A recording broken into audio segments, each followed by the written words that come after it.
Boa tarde para todo mundo. Prazer enorme estar aqui com vocês. Faz tempo que eu não venho na terça, fiquei muito feliz de me chamar para dar palestra hoje. O livro que nós estamos adotando esse ano, como não tem ninguém novo aqui na casa, todo mundo sabe que é o Fonte Viva. E a lição de hoje é Busquemos o Melhor, Psicografia de Chico, lição de Emmanuel. Começa, como sempre, com um trecho tirado do Evangelho. Esse Evangelho de hoje é de Mateus, e a frase é: por que reparas o argueiro no olho do teu irmão? Jesus perguntou. Está em Mateus, capítulo 7, versículo 3.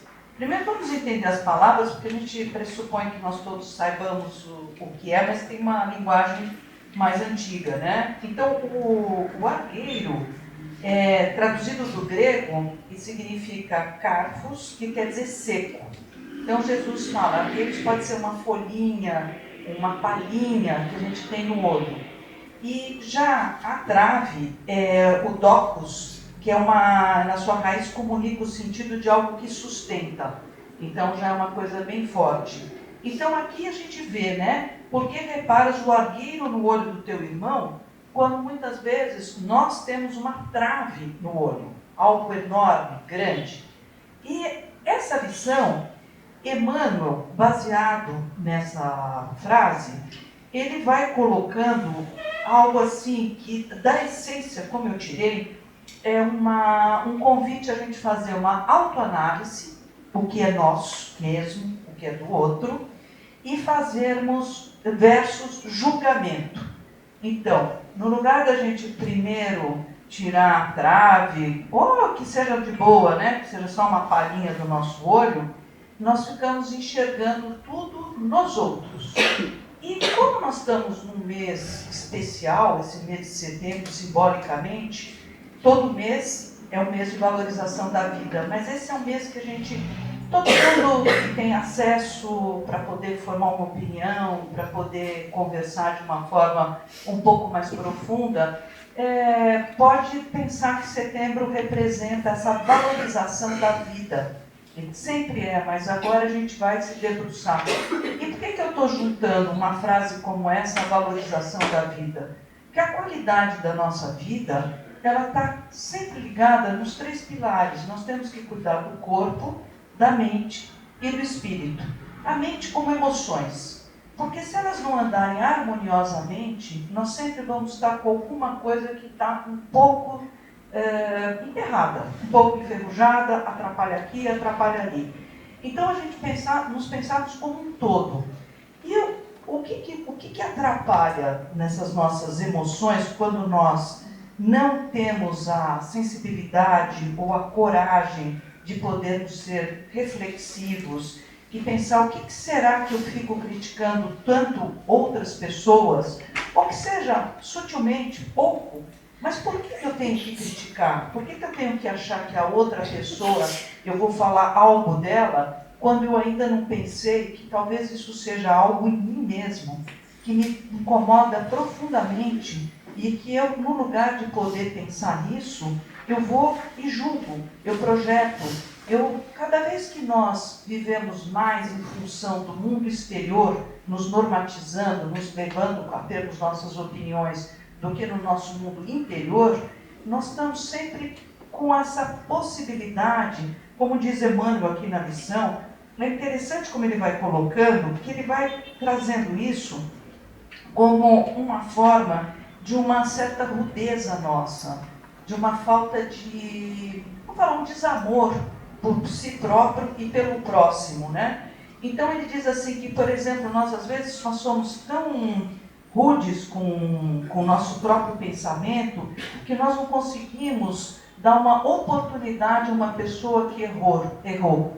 E a gente esquece que muitas vezes nós mesmos somos aqueles que precisamos de uma nova oportunidade.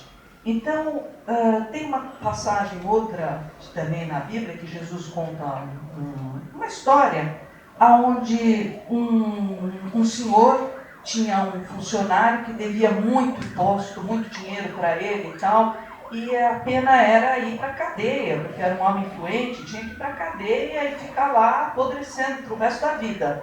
E esse homem pede tanto para esse senhor, que ele fala, bom, tudo bem, eu vou te dar uma chance. Então, eu vou te perdoar e você daqui para frente, você não faça mais isso.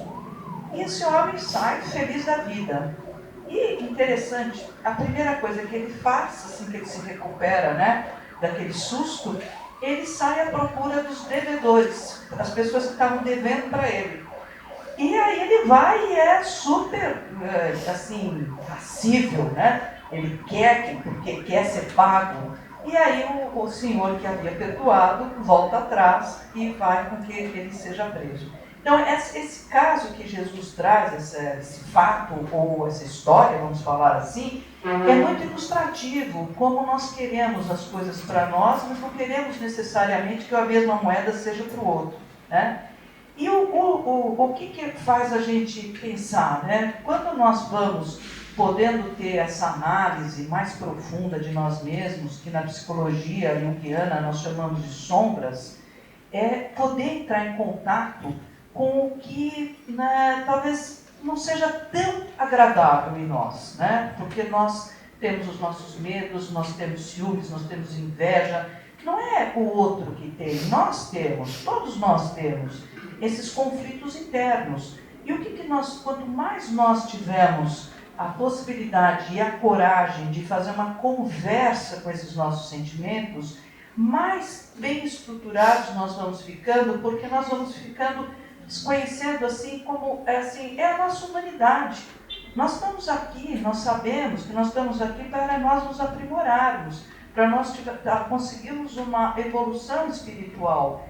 E para isso, nós temos o nosso guia, Jesus, né, que trouxe totalmente uma ideia de como ser e como estar no mundo. Se a gente seguir essa ética, essa moral, nós vemos quanto Jesus foi bondoso, caridoso, amoroso e feliz, alegre. E nós temos esse modelo todo. Mas essas sombras, vou chamar assim novamente, para ficar mais ilustrativo, se nós não trabalharmos, isso serve como se fosse uma âncora na nossa vida. Nós não conseguimos seguir em frente, porque nós estamos presos, talvez, como diz aqui Emmanuel na missão, em coisas que são muito pequenas, em pequenos detalhes. Nós não temos a capacidade do discernimento do que é realmente importante.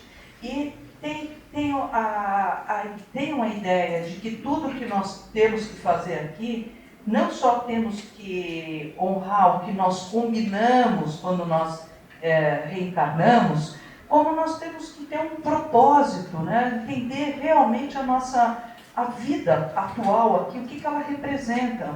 Então, quando nós ficamos presos nesses nossos sentimentos, nós temos uma dificuldade de poder deslanchar e poder fazer tudo o que nós temos como modelo. Porque nós temos a noção, muitas vezes, das coisas já, nós já entendemos muitas coisas, aí nós temos o outro desafio, que é colocar essas coisas em prática.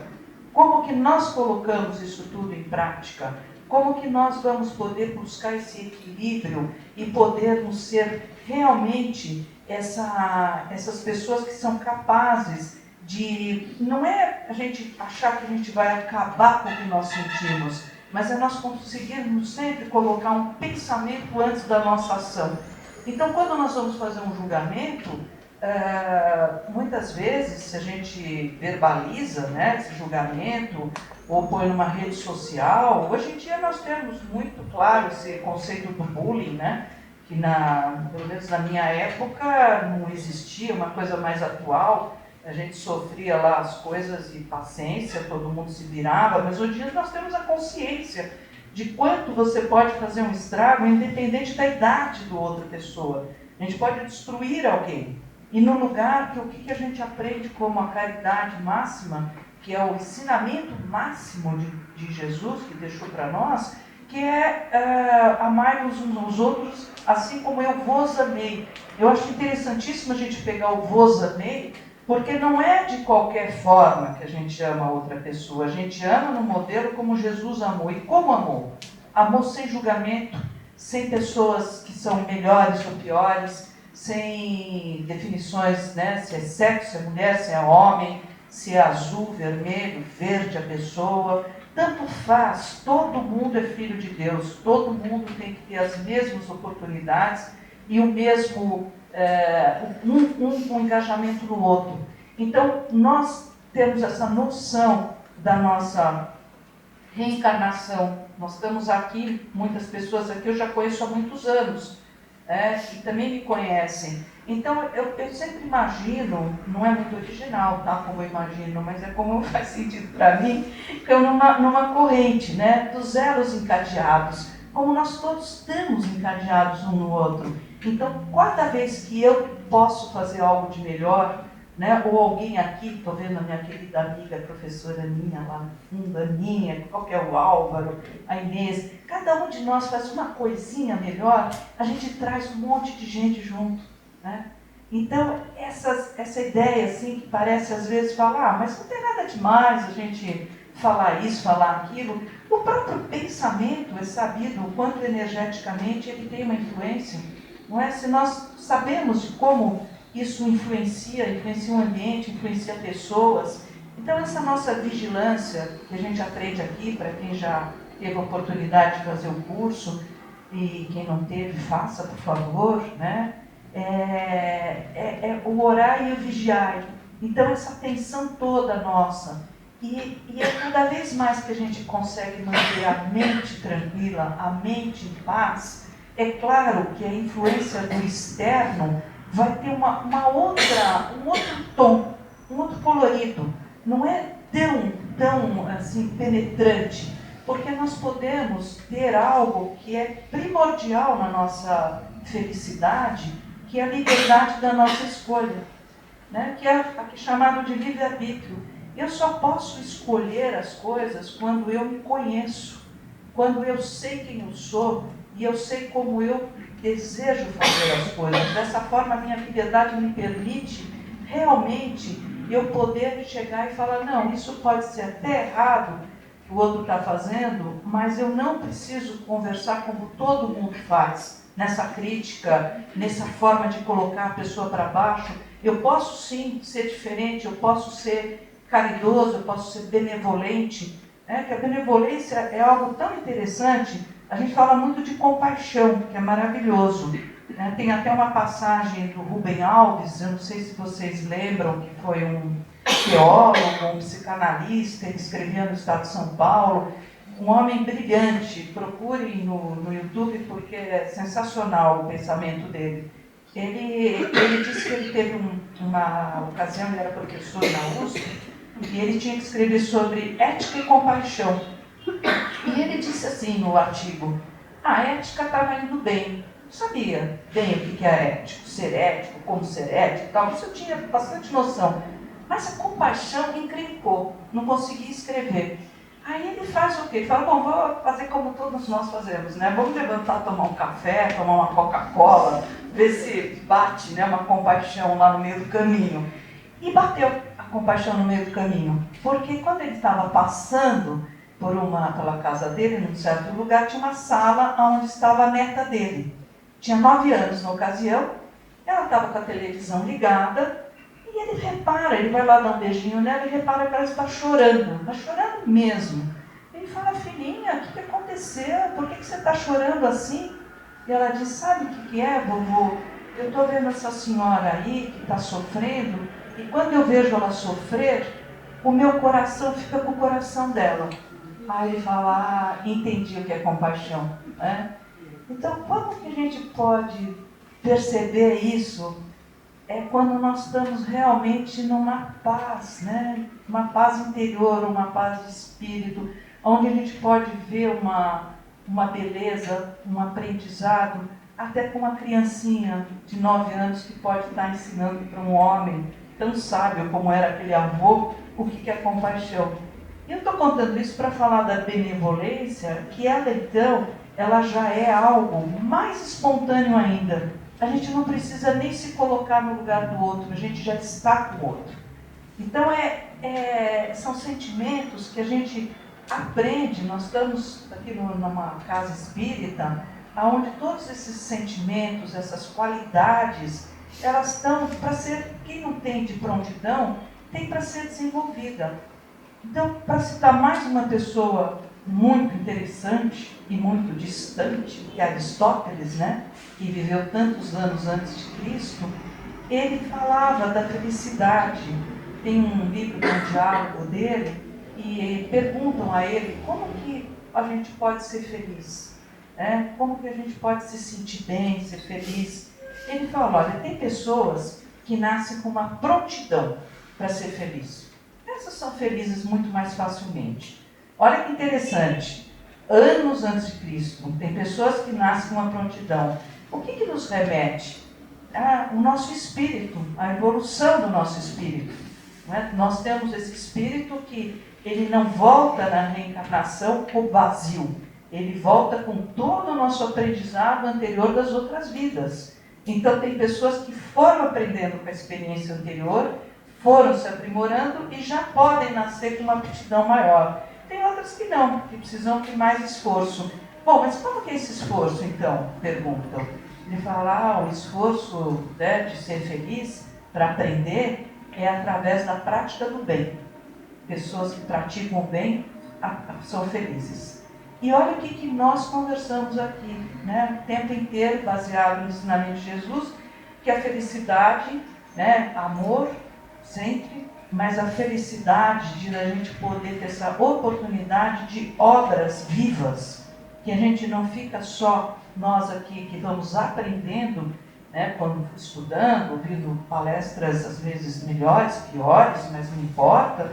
Importa que a gente está aqui com disposição de ouvir algo e, como eu digo, não vamos descartar o que a gente conversa aqui, seja lá com quem for. Deixa circular um pouco dentro de nós. Vamos ver se alguma coisa, mesmo que a gente está assim, achando até meio chato, mas não tem importância, alguma coisa, ver se alguma coisa faz sentido. Porque isso faz com que a gente tenha essa mudança toda interna, que vai pela psicologia e vai também naturalmente, principalmente pelo espírito, não é?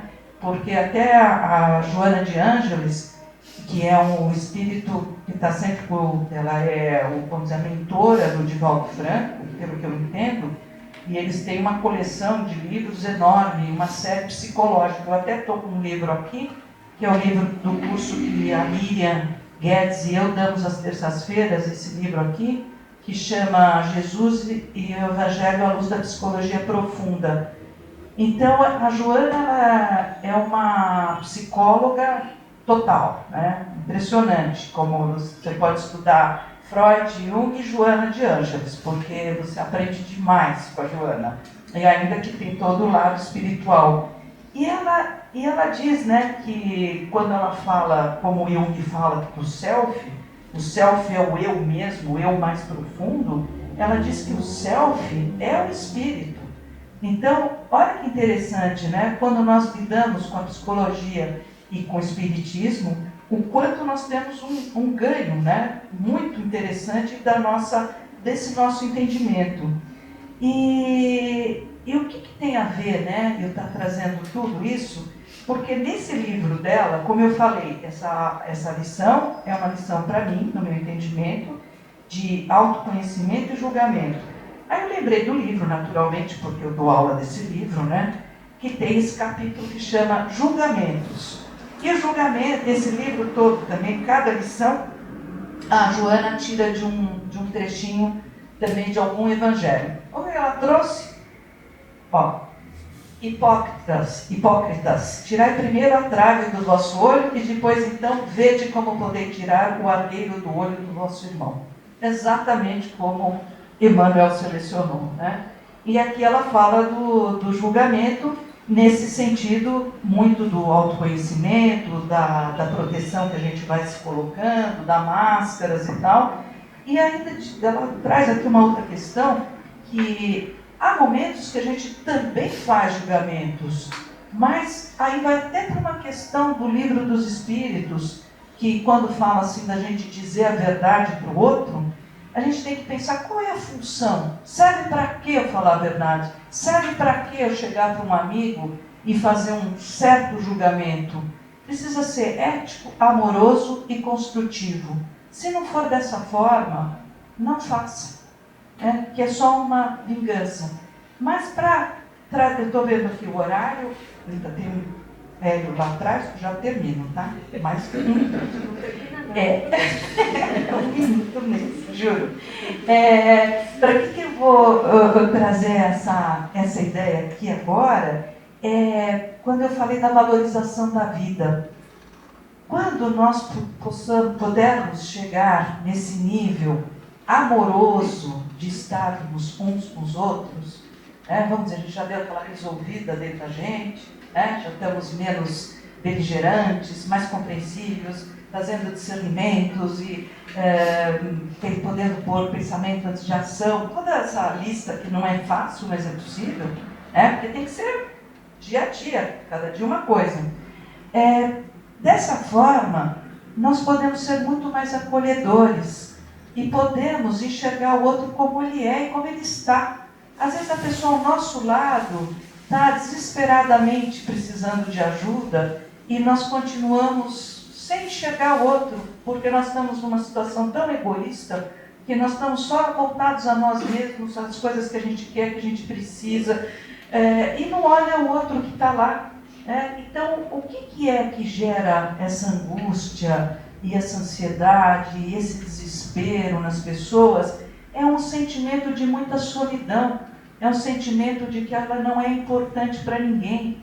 Então, aqui fica um convite de nós podermos ouvir esse amigo, esse irmão, às vezes até uma situação da gente ver uma pessoa na rua, dar um sorriso, perguntar se precisa de alguma coisa, mas o que é isso? A gente poder realmente viver, pôr em prática esse amor ao próximo com essa atenção. Às vezes a pessoa está lá, ela precisa de uma palavra, ela precisa poder se desabafar, ela precisa perceber que ela é querida, que a pessoa vai entrando numa situação, às vezes onde ela já não pode mais pedir ajuda, ela já não sabe mais como pedir ajuda.